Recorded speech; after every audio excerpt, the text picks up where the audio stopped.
Full time here at Kingspan Breffni Park, and it has ended. Donegal 122, Armagh 13 points. Aaron Kernan, former Armagh footballer, you were watching the game for Off the Ball today. How impressed were you with that Donegal team there today? Yeah, I have to say, very impressive. They've sent out a warning signal, probably beyond Ulster at this stage. They'll be red hot favourites getting into the Ulster final next week. Probably you get offset a wee bit that it wasn't a good day at the office for Armagh. They didn't ask too many questions, in terms of the Donegal defence and even just the pressure that they put on Donegal all across the field. It was probably too easy for them, and they fully exploited it. But hugely impressive. And I think from an Ulster perspective, you'd see them as red hot favourites for next week, and you'd see them as maybe a team that are well capable of posing Dublin plenty of questions in a few weeks' time. The first 15 minutes there, Armagh, I know even for yourself you were impressed with how things were going. What was it that Armagh why they couldn't keep bringing that to them, like attack and play? They were creating chances there at the start, but why couldn't they keep that going for the rest of the game? I think it probably was just a few things. We looked like we were trying to work goal opportunities and it just didn't come off. And then the fact that the longer the game ran on, we didn't get any scores from play. We weren't getting any return out of the possession that we did have, deflated us a bit. But I think also at that time, Donegal went in a surge of scores and were just picking us off every time they went up the field. They were using the win to full advantage the whole time. And particularly impressive was that they picked off 3 marks in a row, one after another, where again it probably is as much as to do with lack of intensity from Armagh around the middle of the field. Donegal players had all the space and time in the world to just pick out a simple pass inside. Ball was being collected in the chest and over the bar, and the game ran away from them very quickly in that space of time. And that'll really disappoint Kieran McGeeney, because you would have thought that the hunger and desire, the fight should be coming from Armagh. We're trying to make the step up, and unfortunately it didn't happen. You mentioned there Donegal, they got 3 marks. For you, using the mark, as an advantage, what do you make of it? Because personally for myself, you're thinking, as you said, 3 in a row. It's not great to see. I don't know if you agree with that. No, I do. I was all for it whenever the initial sort of plan for it was a long ball from outside the 45 metre line or beyond, and it had to be caught inside the 21.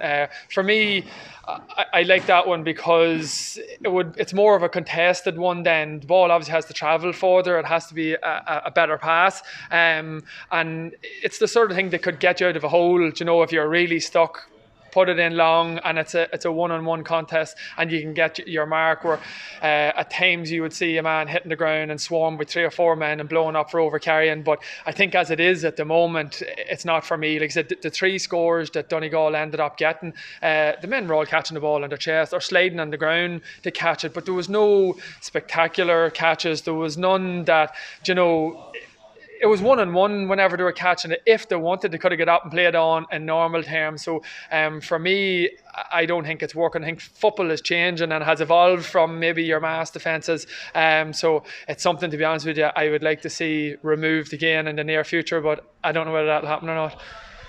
It's an Ulster final next for Donegal. They're going to be playing either Cavan or Down. The hype already, I think, outside of Donegal anyway, seems to be that, they're there along with whoever we might see come from Connacht tomorrow as potentially the team to stop Dublin. From what we've seen today, is there enough evidence there that this Donegal team are really living up to the hype? You'd have to say, yeah. That the scoreline, 13 different scorers as well, was hugely impressive. Michael Murphy only scoring from frees, but still hugely influential. Can I just ask there, in terms of Michael Murphy being influential, what is it about him being influential despite not scoring whatever it might be, 7 or 8 points? What is it he's doing from just general play? what we've seen a lot, particularly in the first half, was he played inside. So he was the target man. And what he did was he was drawing all the Armagh players' attention. Everybody was funneling towards him. And he wasn't even really winning ball cleanly, but it was breaking away from him to the Donegal runners who were coming through. And that's where all the scores was coming off. So it's just how cute he is. His use of possession, the amount of people that he draws with him, frees up space. And that suits Donegal perfectly, because that's exactly what they have, is fast runners coming off the shoulder who can kick scores. Like I say, if you go back to 13 different scores all across the field, but the pace, the power, the physicality of them, they're very good in their own kickouts, but also they were hugely impressive going up against Armagh's kickouts. They completely nullified us. We didn't know how to get the ball out. Physically, Hugh McFadden, Langan, Caleb McGonigal, these boys, they took sections of the field, and they just put us under so much pressure. And that's what you need, particularly in the likes of Croke Park, where obviously if you're going to go on and do bigger and better things or compete against your Dublins of this world, you have to be able to control your own zones and cover the ground. And Donegal very much can do that. I just want to get your thoughts there on Armagh. Look, obviously it didn't go well for them today, but look, they're back in Division 1. Kieran McGeeney, he seems to be taking this team a step further each year. For you now, looking ahead next year for Armagh, what are you hoping to see in terms of the development of this team?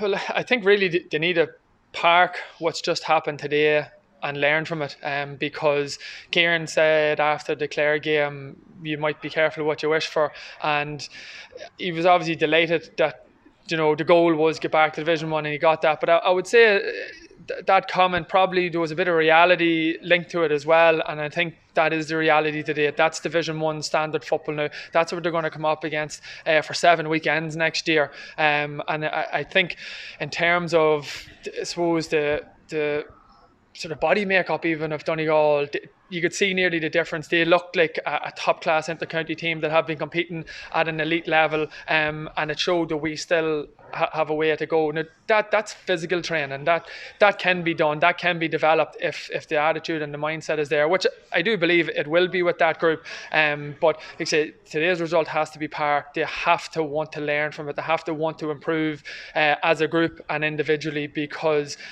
playing against the top teams week in, week out next year, it's going to be a brilliant challenge, and that's what you want as every player.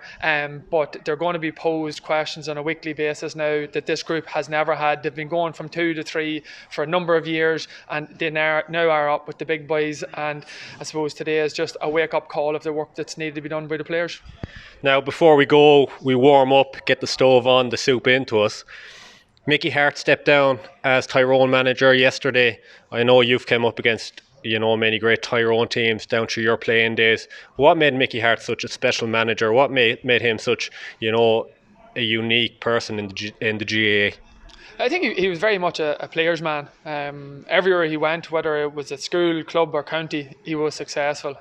So he obviously he has huge amount of qualities. I was never fortunate enough to be in a change room with him, but I come up against plenty of his teams that he sent out, and they all were the same. They were just mad for work. Particularly his All-Ireland winning teams, coming from never winning All-Ireland to winning 3 within 6 years, and for him to still be as hungry and as passionate for Tyrone football now, 18 years later from he started, and that was only at senior. The fact that he had his 2 All-Irelands at under 21, he had won and lost the final as a minor manager. It's been an incredible legacy that he's left, and he took Tyrone to heights that they had never seen before. And I suppose a bit like your Jim Gavin or your Mick O'Dwyer back in the day in Kerry, he's going to be, he's going to leave a huge void, and it's going to be a tough act to follow.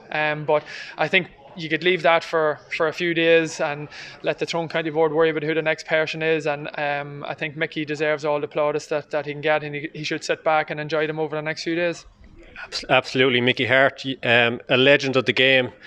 Full time here though at Kingspan Breffni Park. Donegal are through to an Ulster final. It has ended Donegal 122, Armagh 13 points.